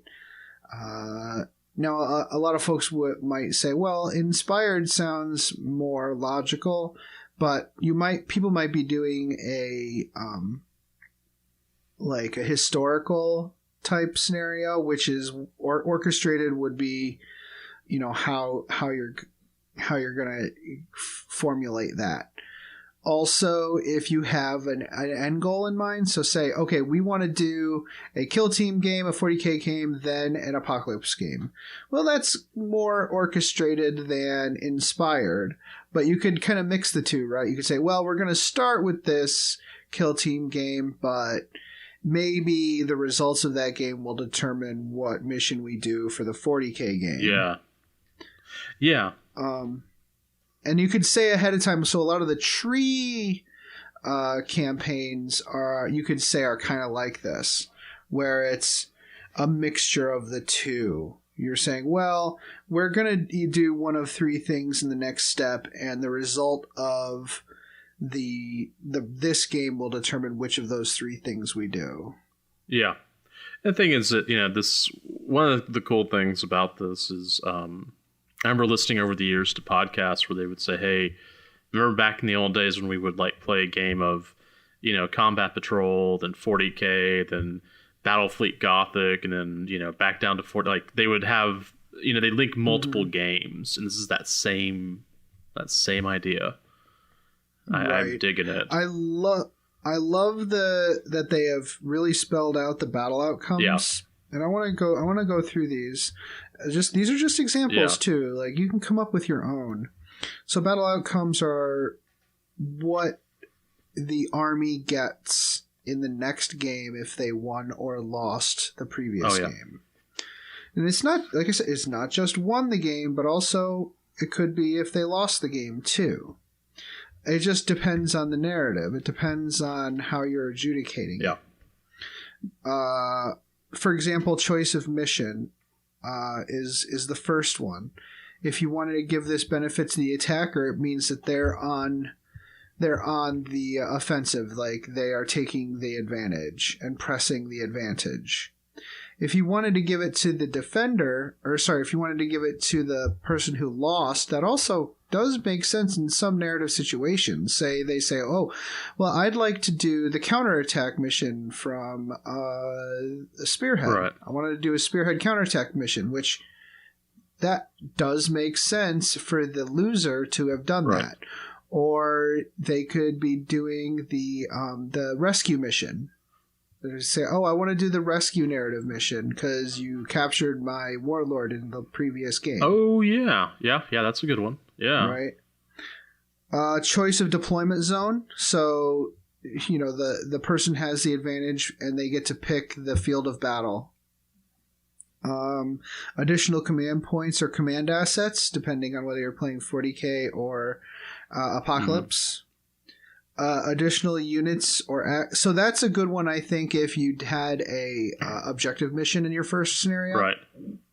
Because you've learned you've gotten a lot of data from those objectives. Additional units or access to certain types of unit. I think that's a good one if you were playing Battlefleet Gothic beforehand. Right. You were able to get your ships through and you have additional units to play with. Additional warlord traits, specialist levels, or relics. Perhaps if you were playing some kind of breakthrough mission where the warlord had to survive the breakthrough. So you have access to better warlords in that situation. Automatically win initiative in the first battle round and or battle round of that player's choice. So imagine, depending on Apocalypse or Kill Team, you change your advantage every round. Yeah. So you could say, oh, you get to in this game, one of the turns you get to pick to go first. We don't even roll off. Right. Automatically win the roll to see who goes first. Then they have some very specific ones. Superior positioning. You can set up D3 models units or a detachment off the battlefield and then bring them on. Reinforcements. Once per battle in the movement phase. You can set up reinforcements of units that died. Generate a ruse from the open war deck. that's a very simple and fun way to give somebody an advantage. And I would almost say, you can wrap your narrative around like what happens next based on the ruse that you drew. Right. Fearless models don't take morale or nerve tests during that game because they've got nothing to lose. Right, yeah. Well, either they're so inspired by their awesome victory in the last game that they're fearless, or they got so messed up that they've lost the will to live and they're just fighting to die. Right. Prepared positions, they automatically get cover. Momentous command adds 6 inches to the range of one of the player's unit's aura abilities. So all of those are really great examples of things that will affect the game but won't break the game. Right. It's minor stuff, mostly. I think the one that would affect the game the most would be to automatically win initiative. Yeah. But at the same time, someone's got to win initiative, so you might have won initiative anyways, so whatever. Right. But whatever you do, don't let your opponent convince you to roll to see what would have happened anyways. Like, no. You get to live with that question in your mind for the rest of your life. You'll never know. You'll never know if I would have gone first or not anyways. Put that in your pocket. Wow. Someone's in pain. Okay, got it. I love the example link scenarios, too. Oh, yeah, those are nice. They give you, like, 4 pages worth of possible scenarios that you could use. They base the first couple on the Vigilus missions, which is really cool. Like a lot of the time they try not to involve some of those other campaign books because they're afraid you won't have access to it. But in this case, they threw caution to the wind and devoted 2 pages to using the Vigilus book to create linked scenarios. Yeah, they did, didn't they? Yeah, they're all Vigilus. Okay, really yeah. All right. That's cool. Yeah. I like this one, Tighten Down, where they start off with a kill team game, and the outcome is they use this disrupt supply lines, and if the attacker wins, the defender must subtract 1 from their Titanic unit's hit rolls and 2 inches from its move because it doesn't have enough fuel or ammunition. Got it. So in the next game, you play Warhammer 40k, and the defender gets 1 Titanic unit, but they play the ambush mission. So the attacker ambushes the defender as they're moving their Titanic unit across the battlefield. And then the third one is an Apocalypse game, which, Apocalypse. Yeah. With Titanic monstrous units. Cool. It's really neat. I really like that. I really like this one. The read through these linked battle examples. Yeah. There's some really cool ones. And they like some of the examples for possible outcomes are really neat, and they, are tailored to that scenario. They're tailored to the outcome of that scenario or the scenario that's coming up. Parallel battles is also a fun one. Yeah. I am really impressed with just the idea of it. We've always kind of thought about doing this, but yeah, we haven't done it though. Quite sure how to adjudicate it. Yeah. And they suggest that you stop and play the game of kill. They're like, if you're playing a game and then, you can stop and play a quick game of kill team to affect, the next round of the game in your bigger game. I also say you could actually just have another 2 people playing the kill team game. And the moment they finish that game, the next turn is in the bigger game is affected by the results of the kill team game. Yeah, I think that would work really well. Yeah, like for example, you're playing a game of Apocalypse. while a kill team game is going on. And whenever the kill team game ends, the winner can give the orbital strike command asset to the player of their choosing. Because they're, like, maybe they are up on a space station. Yeah. Trying to wrest control of the lance batteries on that station.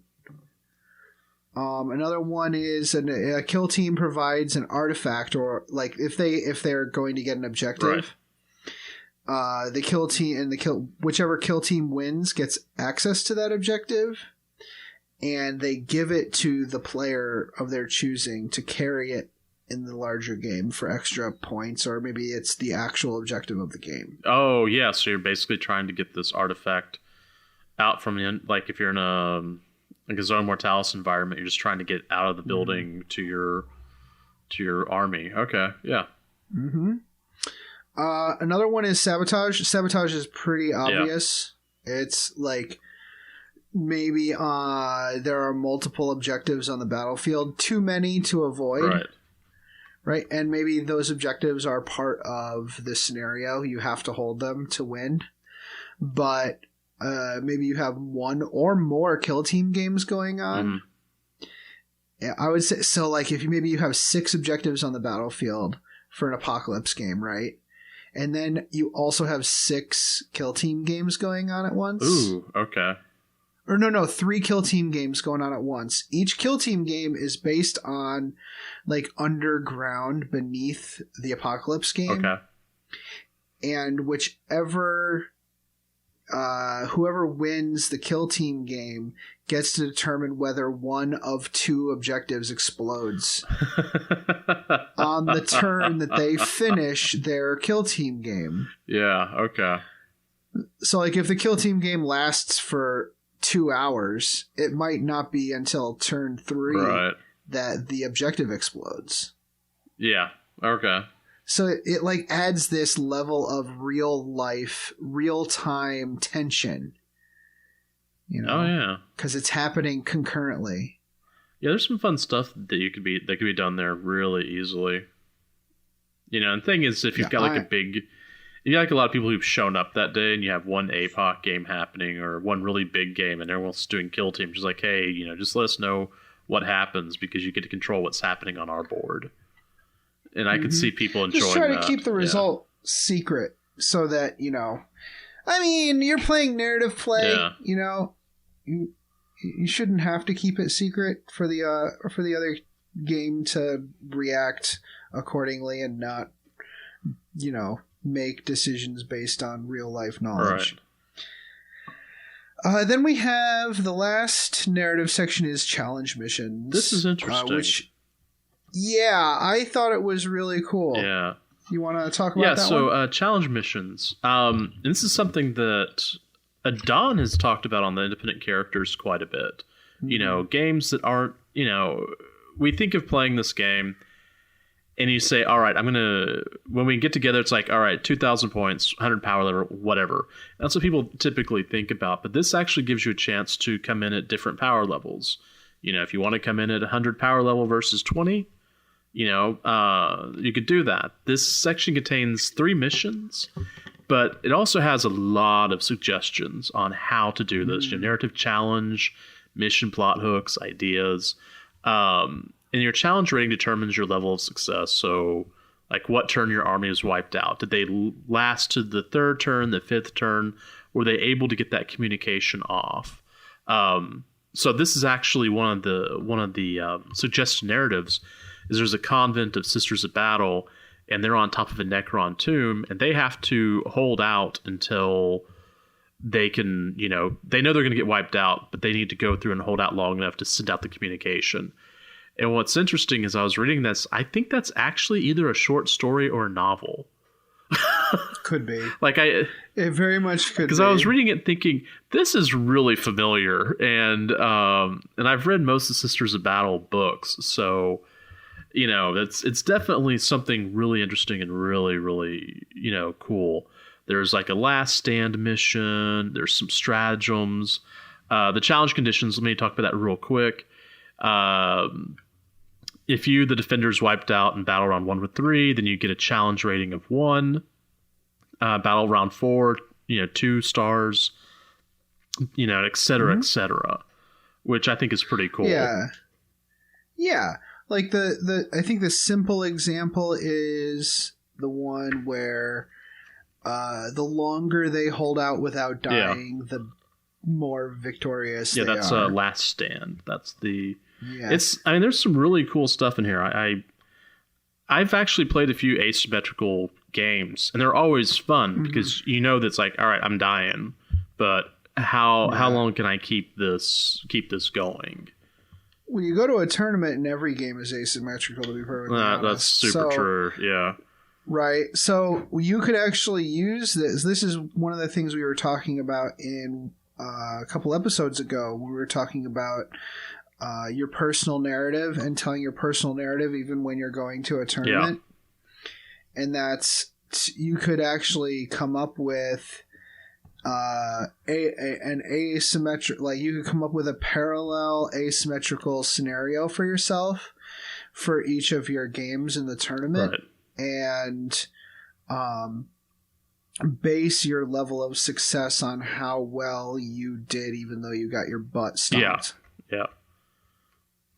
Just depending on the scenario, right? Right. And your opponent can be like, "What are you scoring over there?" You just don't worry about it, buddy. I'm just playing my own game over here. Yeah. Don't worry about it. Keep killing my models. It's cool. Just kill my models. I'm just here rolling. No, I'm not even rolling saves. Okay, fine, whatever. I'm just here. Yep. I'm over here scoring 1 victory point every time my warlord survives a turn. That's all there is to it. I don't care what you're actually doing, but this is how I'm determining my victory. Yeah, there's a lot of new matched play stuff, which, again, you can use a lot of people do still use the match play rules. A lot of these are actually old ones from previous versions of the book. Okay. The actual matched play alterations haven't changed in a little while. Okay. They're just codified here again, so you don't have to carry around different... Even the psychic focus? Yep, even psychic focus is... okay. Because yeah. You can tell how often I play match play games. You could definitely tell. Because I did not... I thought, well, whatever. So Eternal War, even us narrative players will end up playing these Eternal War missions at the club every once in a while. So read through them. However, I think the interesting part of the match play section is the Schemes of War, which is from a issue of White Dwarf and has been just fleshed out here and added a chapter approved. It's deck building for Maelstrom. Lets you remove up to 6 cards? Yeah. Or all cards of a type, I forget. I think you just carry 18 cards is what it was.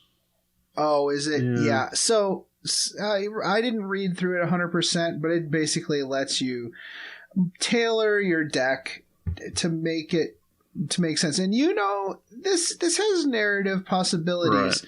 Right. A lot of people call it Drunken Commander. I don't know. There's a progressive scoring element to a lot of missions now, even narrative missions. Yeah. So I'm sure you can come up with a fun way to use these in your narrative games every once in a while, at least. Allowing you to pick your mission, allowing you to pick your cards inherently can be narrative. Yeah.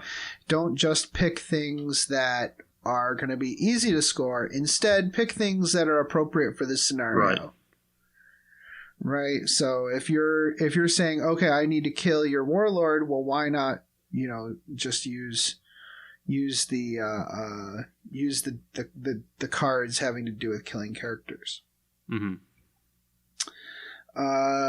We also have an appendix with all the data sheets for stuff that isn't available in a codex yet, and battlefield terrain. I wanted to point out that all the fortifications are actually updated, and you'll want to go through this whether you're a narrative player or an open player or a matched play player, because there are some things in here I am pretty sure pretty sure that the old I didn't look this up, so please forgive me if I'm wrong, that the explosion thing and designer's note was not in here previously. So it says, designer's note, if you cannot physically remove this model from your battlefield when it is destroyed, then regardless of whether it explodes or not, it is wrecked, and models can no longer embark inside it. And then it says,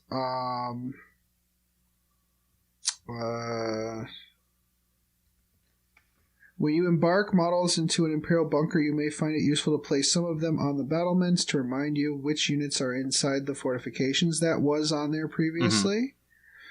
That just means that it's just to reinforce the fact that fortifications are models, just like any other model. Yeah.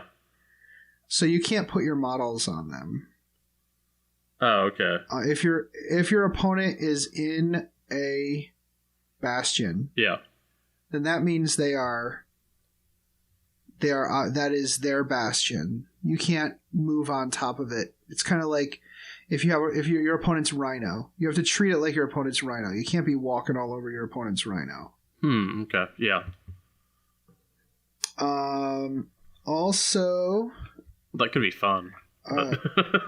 Well, yeah, clearly you can't do it, but this is I'm not your dad. I'm not telling you how to play Warhammer, but that's kind of the point. Yeah, if I'm going to have a sniper. Well, hold on, a commando that goes through and surfs on rhinos. Come on. Yeah. Right. So the thing about I just want to circle back about that designer's note about if you cannot physically remove this model when it is destroyed, that's implying that you need to remove the model when it's destroyed. Right. It's kind of in question in the main rules or not, what you should do with a building when it's destroyed. You remove it. And your model is disembarked from it like a transport. It has transport capacity. That's true even for the for the Sky Shield landing pad, actually. Oh yeah? Okay. Yeah, it has 20 wounds. It can be destroyed. Wow. Yeah, I guess it could, yeah. Yeah, then they move on and they actually put a lot more description for all of the terrain that had data sheets packaged with them. Thermic plasma regulators, obstacles, hemotrope reactors, sector mechanicus, imperial statuary, even the galvanic servo haulers and Munitorum armored containers, and craters. All kinds of stuff.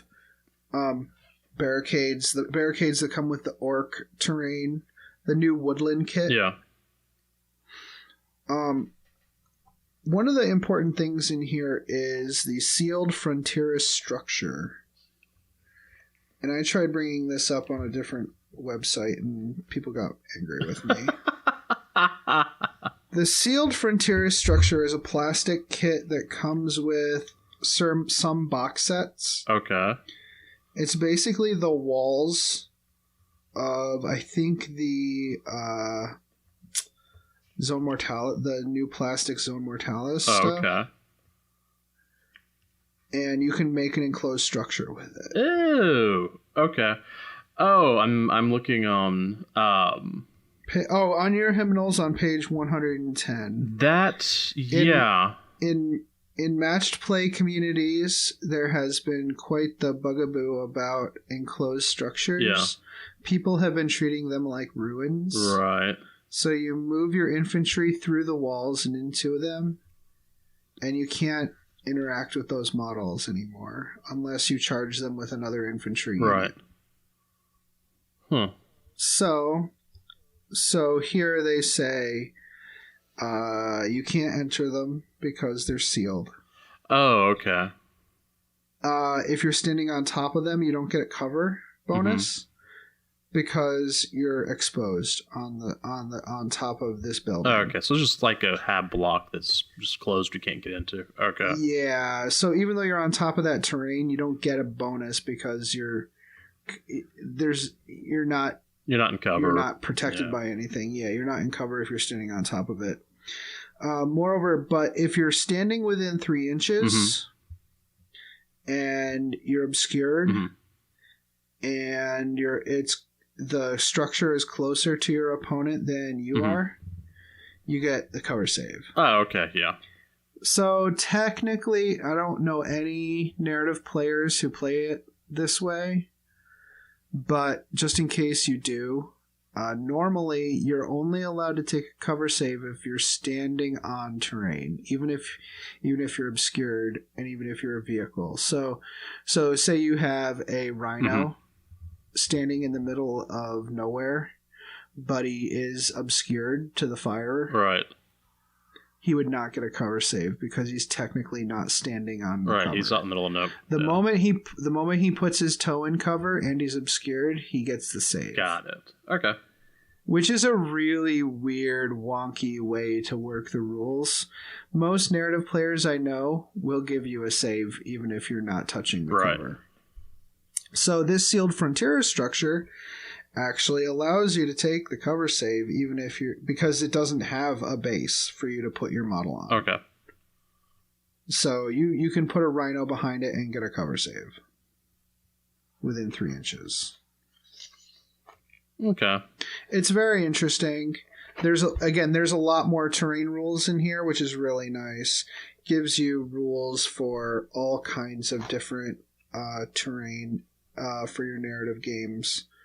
And you don't have to use the GW models. You can say, oh, this armor cast pipeline that I have here, like we have a ton of those at our store. You can use those as thermic plasma conduits if you like. Yeah, I think that's what I was using them, or I was thinking of them as being, because they're the same thing, and they're about the same height, actually. Yeah, the hemotrope reactors and these thermic plasma conduits have the hazardous cover rule. Right. Which, anytime you make a saving throw of a 7+,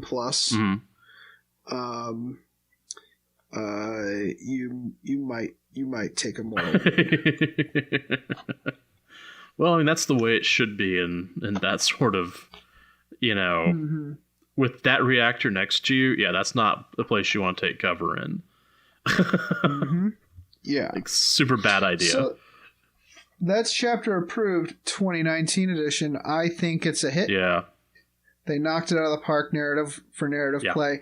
I really, really, really, really like the linked games section and the parallel battle section. I think you can make a lot of hay with that information. Again, it's a lot of stuff that we've already been doing, but it really helps codify it and gives you really concise direction. It doesn't make hard and fast. It doesn't use really any super hard and fast rules for those two sections, but that doesn't matter. It's really helpful information that if you read it, you'll be inspired by it, I think. I know I am. Yeah, there's lots of cool stuff in there. I was reading it last night and just thinking, wow, there's... I mean, like the linked games and stuff, I was like, yep, that's kind of what we've been doing. And you know what, that linked game, I'm going to try to go through this. When I play my game with Darwin this weekend, we're going to play a regular 40K game, but I'm going to see if we can't link that with another game using some of the rules here. I'm not sure how interested Darwin is in Kill Team, but I think he is. So maybe we'll link that with the Kill Team game for our second game. I'm thinking that I like this entire book also, but I think the challenge missions I think really caught my attention. I mean the linked games did as well, but that really caught me. It's like, oh yeah, that's it. Yeah. Yeah, we should definitely try out some of this stuff in Chicago. We don't want to take all day with stuff. So I think we might even want to do some, challenge missions for Kill Team. Yeah. You could do it that way too. You'd be like, maybe your opponent has way more points than you, but I think a lot of this will translate to different types of ways to play 40K. Easy. Yeah. Okay. So why don't we take a quick break, and we're going to come back and we're going to do our outro, but we're also going to talk about our goals for 2020. Yeah. Okay. Hey mofos, are you looking for more Warhammer 40k video content? Well, the Scarred Cast posts regular battle reports as well as tactics and strategy videos. Be sure to check out all the cool hobby content for the avid tabletop wargamer. That's Scarred Cast, Skared on YouTube. I just want to invite you to Frayed Paintbrush Hobby Progress Facebook group. It is a positive group set up to motivate us to hobby and then share it with all the other members. At the beginning of the month, post up your monthly challenge on the page, and then at the end of the month, you post the completed work for all to see. No pressure, just fun among friends. Once again, that's Frayed, Frayed Paintbrush. Hope to see you there. Hey, Masters of the Forge listeners, are you looking to expand your Warhammer 40,000 gaming group? Do you want to start a 40k club in your area? Do you want the people you attract to be like-minded mofos? Do you want to advertise your YouTube channel? Or even attract more subscribers to your hobby blog or online community? Then what better way than to advertise on the Masters of the Forge podcast? All we ask of you is that you email us at mastersoftheforge@gmail.com or message us on Facebook with a full text of your advertisement, including the region in which you live and any contact information people can use to get a hold of you. We will have one of our many tech servitors read your advertisement on the air. We promise not to make fun of you. Though we can't always predict the actions of our servitors, you really can't find good help these days. No, you can't. Welcome back, Jason. Now, I've got to say that I'm really impressed with your aspirations for the forthcoming year, and I'm glad that we're friends. That's all I can say. All right, so hold on, I'm just typing a little bit. So my aspiration for 2020, if you cannot guess from Adam's beautiful intro, I am seriously considering 2020 being year of the orc. Woo! I've got 2 Speed Freak boxes that aren't completely built yet.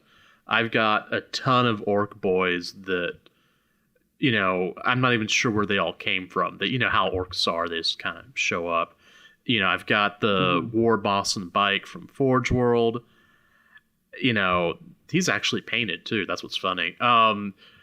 I just need to do it, you know. And the thing is that I should have more time this year just because I'm not going to be doing the crazy stuff that I had to do this semester. So right. All the crazy stuff for my year has already happened. I'm going to take some time. So yeah, that makes a lot of sense. And I've always wanted to do I want to do an orc bike, you know, army for a long time, and I've got a lot of orc bikes because I bought a couple of boxes, and then you decided to send me a bunch of them, and what? Yeah, who me? Yeah, whenever I opened up that care package, I was like, oh man, all right, fine. Yeah, and I've got lots of extra bits that I can slap on there. Like my whole thing was I wanted to make the orc bikes as weird and kit bashed and ungainly as I could. It still look like bikes. So fair. Yeah, 'cause, I mean, you know, what'd you tell me? You can go through and you can build one vehicle according to the rule or to the rules or the instructions, yeah. And then don't do that anymore. Yeah, and then stop doing that. Don't be crazy. Yeah, so it's like, okay, cool. You know, I'm good with that. So actually, I do keep the instructions around for the boar bikes because the first ones I built, I didn't follow the instructions at all. Like I had them there, but then I was like, all right, let me modify them. And then I've gone back and I have to actually have them to say, all right, what did I do last time? Because I don't want to like double up. Yeah, that's fair. That's fair. You don't want to get bored. Yeah. Well, the thing is that for one of my the war bikes, and you'll find this funny. I had what was it? A Dark Angels upgrade kit where it was like the Terminator assault cannon, I think. You know, the right hand, the right arm. And so I was like, you know what? I'm going to put that on there. And I just kind of left the hand in there. I mean, why not? You know, he's not using it. Well, I'm not your dad. Someone's already got that moniker, you know, or someone's already claiming that. So yeah, that's. I don't have room in my life to be someone else's dad. I'm just saying. So yeah, it's stuff like that. It's like, all right, well, you know, the hand's still in there. That's cool. And you know, over the years, I now have enough of a bits box that I can feel pretty comfortable about throwing stuff together and not, you know, worrying about, oh, I need to keep that bit, you know. So. Right. Well, and you? That sounds just wonderful. Yeah. That sounds just wonderful. I just, while you were talking, was totally listening to every word you were saying. What are you gonna do? Just So I'm. I see. I'm looking at it. You're looking at it. So I have a spreadsheet with my painting projections on it. Every year, I duplicate the previous year's sheet, and I delete all the stuff that's finished, right. And I see what's left. Right. I've got, after this year, I'll have 3,000 points left to paint. I'm not including terrain for Golden Sprue. Yeah. That's not even like a thing. Right. I'm going to paint after Golden Sprue's finished. I'm going to paint up the Blackstone Fortress models, and I think I might actually pick up the expansions for that too. But it's hard to say. It's hard to see what actually counts as a expansion. Okay. Because you can get the models separately, right. and the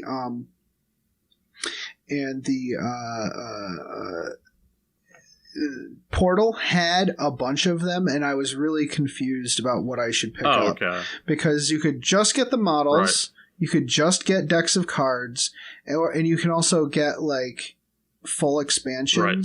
So I'm wondering if I just get the expansions, do I get all the cards and all the models? Okay, so if you get the core Blackstone Fortress, and that's the core. Yeah, I've got that. Whenever you start getting the expansions, like there's only a couple. There's Trader Command, which has the Ogren and the Trader Commissar, but it has all the cards and all the stuff that's involved with it to run it.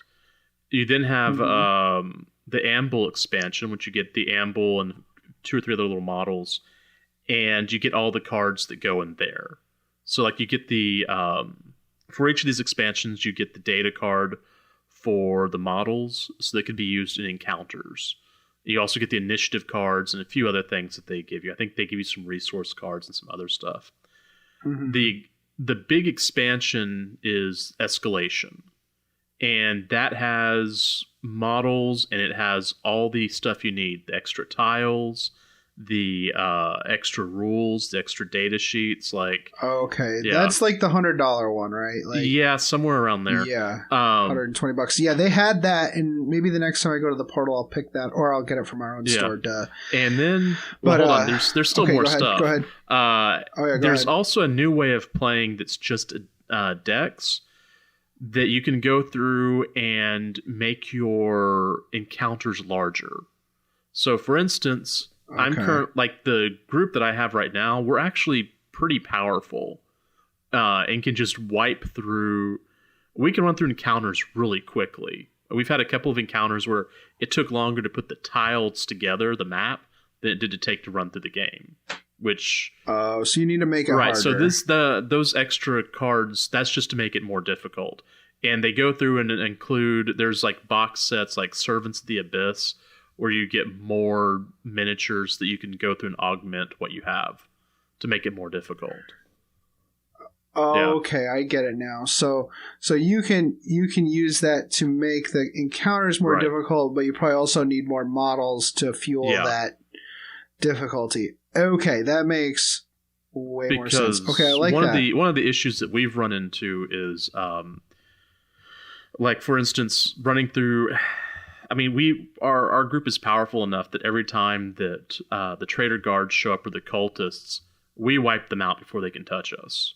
You know, they're normally gone. And so it would probably be a good idea for us to go ahead and pick up that expansion and pick up the expansion cards, because we are, I mean, we've kind of waltzed through the last shrine we went through, and it should have been more difficult than it was. So that's what's going on. That's how that's put together. Yeah. Okay. So aside from that, I'm definitely going to do that because I want to play that with my Troy friends, like my old school friends. This would be you've played with those guys a bunch of times. This would be a good replacement for Hero Quest, to be honest. Yeah, and that's really what it is. And to be honest, and Hero Quest was replaced with Warhammer Quest, which this is a Warhammer Quest game of the modern times, and I think they will enjoy it. For orcs, I have like a Weird Boy. I have the Mech Boy Workshop. I have a Rocket Buggy now, or the whatever it's called, that I bought at the portal. I also have a bunch of models that Mike gave me for my birthday, my 40th birthday, so over a year ago. I have an old Gazgul, about 50 grots. I did not tell him to do that. Yeah, and I have about 20 or so. I have like almost a full unit of the old Goffs models, the plastic ones. Seriously? Okay. Yeah, so I might do those up as a big batch, but the problem is the old Goffs have they're more like a traditional model, which is hard. So the regular orcs, you could do them all scuzzy and it's fun, but these models are ostentatious. Okay. These Goffs, they're very ostentatious, and I might paint them in a very bright, second edition ostentatious scheme. So we'll do that in my blue and yellow, but even brighter than I usually do. Right. I've got a unit of Scourges that I think I'm going to try to get painted up by the end of the year, but I'm not going to make it a requirement, so I'm going to throw that on my 2020 list. Right. I have a few Chaos Space Marine things. I have Huron Blackheart and a unit of Chaos Space Marines that John gave me, the old metal ones. Oh, okay, yeah. There's a unit. I don't know what I'm actually considering doing those as a kill team, even though I already have a kill team of Chaos Space Marines. Yeah, that kicked my teeth in. Yeah, I remember those guys. Yeah, I'm gonna kind of just leave those off to the side for now. I'm not gonna consider those things I want to have done. I think they kind of just hanging out. Yeah. I do have a Master of Possessions that I want to add to my my Emperor's Children. Oh, real quick, Master Possession is going to be one of the new additions for Blackstone Fortress. Oh, yeah, fun. That's in the next White Dwarf. I love that. You know why? Because I have one that's pregnant. Oh. I shaved off his belly and I gave him a Slanesh staff, and I shaved off his belly and I gave him a new belly. And there's like I took a skull and I put the skull in the belly and I kind of put green stuff over the face of the skull so it looks like it's trying to push its way out. Okay, I need to see this because I have not seen this guy. He's pretty cool. I've got a bunch of terrain that I have to work on, which isn't really worth detailing. Right. I have a big project for Age of Sigmar. I still have about 50 Saurus warriors that I'm going to add to my collection. Right. Because I want to run a very specific army that involves tons of Saurus warriors. So those are I'm gonna need to get movement trays for those. Yeah. I've also got a smattering of Imperium stuff that I'm not going to add to my list, like the Euclidean Star Striders. Oh yeah. A couple Primaris guys. I'm actually thinking about selling those Primaris Marines again. So yeah, we'll see. What else? There's just a bunch of other random junk that I want to do, but I really would like to do Titanicus. Right. I don't know. If I sell... Here's the thing. If I sell the Space Marines, if the Space Marines sell, I'll do Titanicus. Okay. If they don't sell for a reasonable price, I'll just keep them and say screw it. I also want to do the Battle of Agincourt, which I just learned is the appropriate way of pronouncing the Battle of Agincourt, but it's Agincourt. The titular battle from the Henry V. Oh, okay. We hold those who were, people who didn't show up held their manhoods cheap, apparently. At least according to Kenneth Branagh. So I want to do that. I actually bought a Osprey miniatures book. Okay. About Agincourt. It has force numbers, it has uniforms, it has who was there, like all the royalty that showed up to it. Okay. How the battles happened, like what occurred during the battles. I know, like for example, I know that my models will have to have really muddy bases, except for the archers who stood on a hill and murdered the French. Just murdered them with English longbows. Yeah. So I want to do that army for Age of Sigmar, which isn't a 40k topic, but I think I'd like to do that. I just need to find the right models, and I need to find the right models for that. So we'll see. I'm not sure if I want to go straight up like historical, or if I want to add some elves in there and stuff. You know? Okay. So we'll see. Definitely talk to Jim. He'd be down. Oh yeah, I'm sure. Well, I'm sure Big Jim would be able to help me figure out what I want to do with that. So yeah, that's gonna be 2020. I think we still want to do a holiday party with Adeptus Terra. Matt's gonna contact us. I'm not going to insist that we launch part of it on our website or for our podcast. I don't care. I'll just link to it. I'll just link to it to their feed when and if we do it. I just hope they're prepared for me to be belligerently drunk and swear during. Well, or else Matt's going to have to or Sam's going to have to edit a lot. Well, depending on when it is, I mean, I might be there as well. So.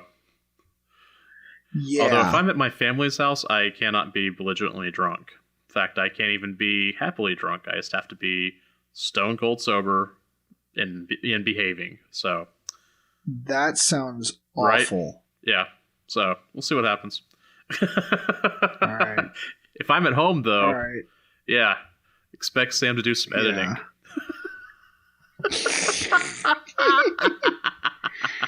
Oh, fantastic. Okay. All right. Well, thanks. Thanks everybody for listening in. And again, check us out on Adeptus Terra if we do that holiday party thing. And we'll see you in the new year. Yep. But until then, play the game the way you want to. Yeah. Play the game the way you want to. Aw, man. All right, hold on.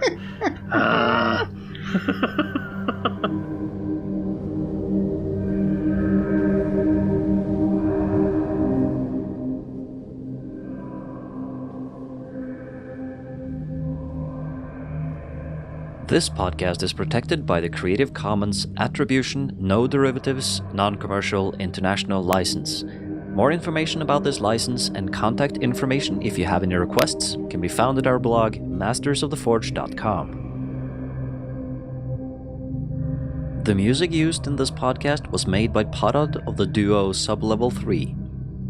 The track is used with his permission.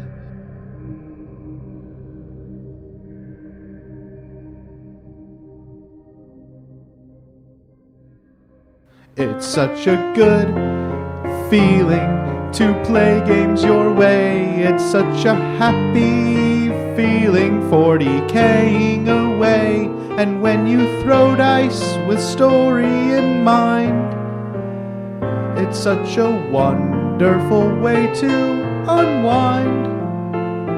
It's a good feeling, a very good feeling, the feeling you know that we'll be back when the fortnight's new, and we'll have new ideas for you, and you'll have things you'll want to talk about.